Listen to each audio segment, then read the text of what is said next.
Сәлем қалдарыңыз қалай, көңіл күйлеріңіз қалай? Мен бүгін бір өте қызық бір мәліметтермен дейін ба, ақпараттармен дейін ба, ой түйген ойыммен бөлісейінші. Сіздерде қалай екенін білмеймін, маған солай сияқты. Жалпы қосылған бір үйдің екі азаматы мен азаматшасы, әйел мен еркек, яғни екі жұп. Байқайсыздар ма?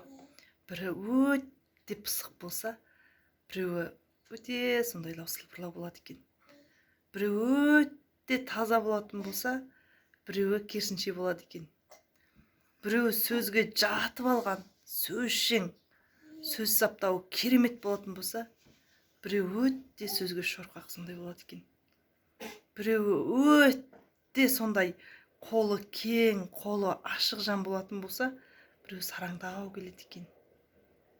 Бергісі келмейтін, қолынан ештеңе шығарғысы келмейтін. Ал енді біреуі анда-мында тоқтамайтын, қолды-аяққа тоқтамайтын, сондай шапшаң қозғалатын, жылдам қозғалатын адам болса, екіншісі өте сондай сабаз, жай, ештеңеге асықпайтын, сондай адам болады екен. Біреуі қатты балажан болатын болса, екінші адам оған байыппен қарайтында болады екен.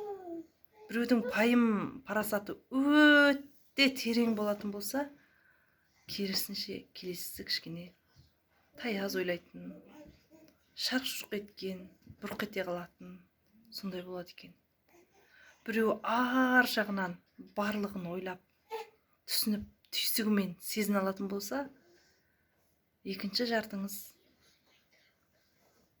кішкене мән бермейтіндеу, қалай бір солай қабылдайтын, сондай жан болады екен.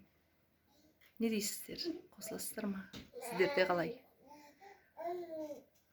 Таң қалдым осыған. Көздің ақ пен қарасы осыған дәлел ма дедім. Біреу қап-қара, сырты аппақ, екі жарты бір бүтін деген мүмкін осы шығар. Осалдығын көріп, пысық болғың келеді, пысықтығын көріп, сенің қандай мінездерің, қандай болмайтын минус жерлерің бар екенін содан көре салуға болады.